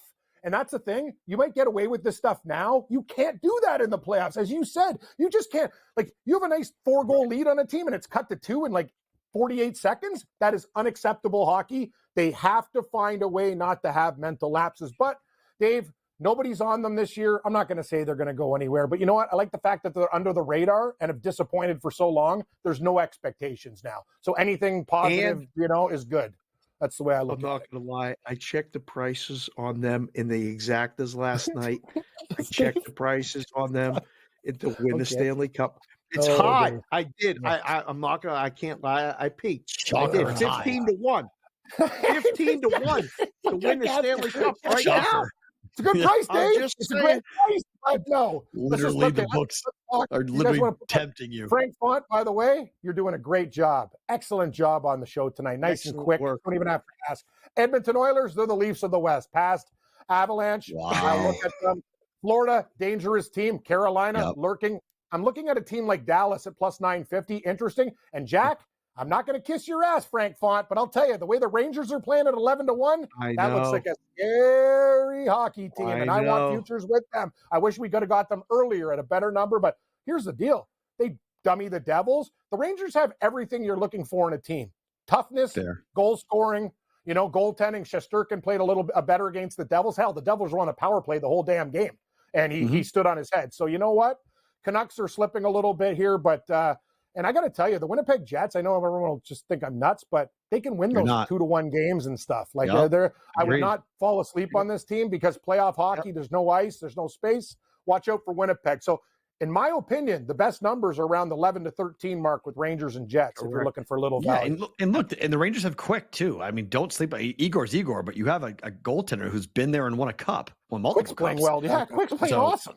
He's playing great. So that's why I think the Rangers get in the playoff side. They're absolutely dangerous. But I like Winnipeg and Vancouver. I like them both. I think both of them have a shot. They both have goaltenders. You hate the Leafs. I hate the Bruins, but we can agree on some futures. What do you guys like in the NBA late tonight? Anything that jumps out? Before I ask you, I got to ask you one more thing. What's Quinnipiac's nickname? They're the Quinnipiac what? Do you Quinnipiac, know? Yeah, I think they're are they the no, I know this one too. It's a native name, isn't it? Oh, damn it. Tomahawks? No, I scroll. Dave, you got me on the spot. What is it? No. I know this one, too. Just give it to me. Give it to me. No, I know. I know it, too. I'm blanking out right now.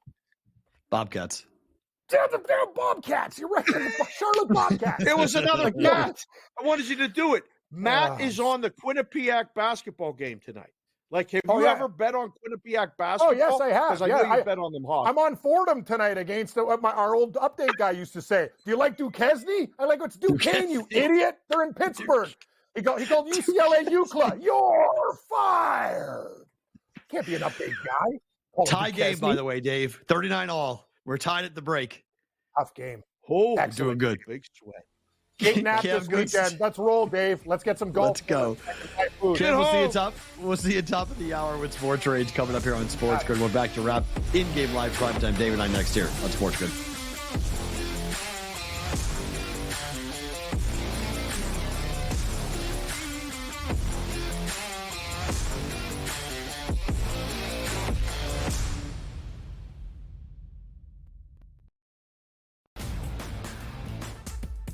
Johnny's a 19-point lead late in the opening half, only to squander that lead. Hall ball under Shaheen Holloway coming all the way back. All these guards start jacking up shots, and then Cioriano doesn't get the ball. Hey, Rick, how about stop throwing your kids under the bus and get your big man the ball, your best player, play inside out like you were doing earlier in the game, and you probably would have won. The early line, only on SportsGrid. This is going to fall 6, 7, or 8, right? This is going to fall 6, 7, or 8. 6 you lose, 7 you push, 8 you win. So it's going to come down to the end. And he missed the 3, and they are not going to foul. They're not going to foul. He just drove and scored, though. Oh, they gave up a dunk with 14.1 to go. In-game live, prime time, only on SportsGrid. Your gut says Miami is going to win, and you should take the over. Your gut also said your NFT selfies would only go up in value. They didn't. But your head is on SportsGrid and knows the QB is in concussion protocol. The backup has a 45 QBR against the zone coverage. The New York D has the most sacks in the league. So yeah, trust your head. It's smarter to be on SportsGrid.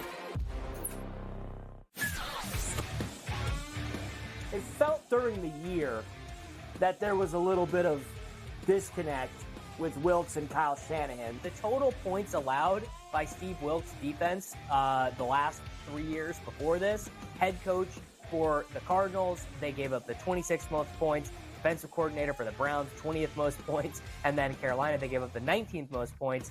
Pharrell Coast to Coast, only on SportsGrid. Anyone that's been to a sporting event, the atmosphere before a game, I think Game Time Decisions has that same exact atmosphere. This is our arena. This is what we do. There is going to be an energy to Game Time Decisions that you will feel night in and night out. The excitement you get when you lock your bets in, when you're figuring out what you want to do, we can zone in on the biggest games each night. I want this to be the place that people come to before the games start so they feel as ready as possible to lock in their cards. We are going to hit every single one of those markets that you need to know about. We're going to go through every single thing, and I've got a great team behind me that's going to help me get the job done. There is not going to be a better place, I promise you, than Game Time Decisions to get that new information, react to it, and be able to then bet accordingly. We will have everything at our disposal, and we will use that to our advantage. I'm Kevin Walsh. Tune into Game Time Decisions from 6 to 8 p.m. Eastern on SportsGrid.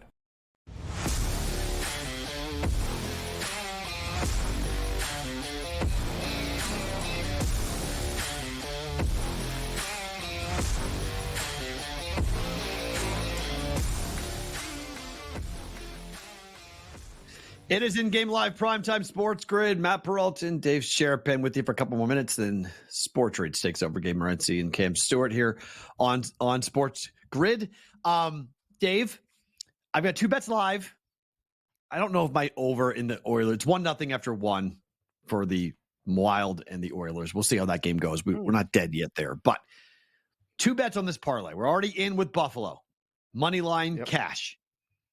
Yep. Quinnipiac is tied at the break, and the Rockets are up 13 after 3. Hello. On the Phoenix Suns. Yep.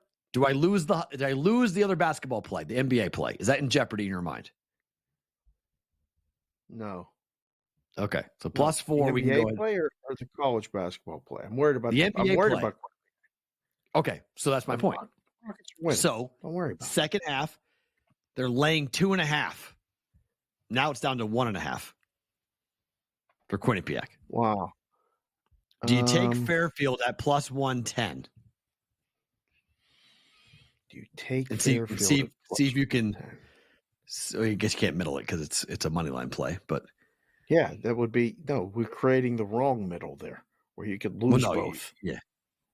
Yeah. No, you can't lose both. But you'd lose the parlay. You'd win Fairfield, or they win by 1 and lose both. Yes, actually, that's true. You can lose both. Yeah, we're not creating a middle that we can lose both. No, fair. We don't want to do that. Fair. No. Fair. So you either take the 2.5. Listen, just grab it in game. We're supposed to go to this claw machine with these kids, and you're going to be sitting there looking at your phone. I'm going to have to feed the kids all the tokens with the claw machine. No.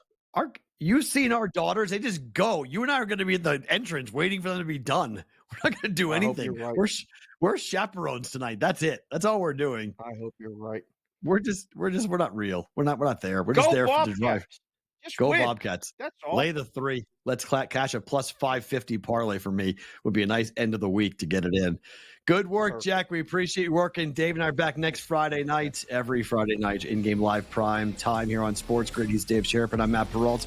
BVB after SportsGrid. You get even more of us later on SportsGrid.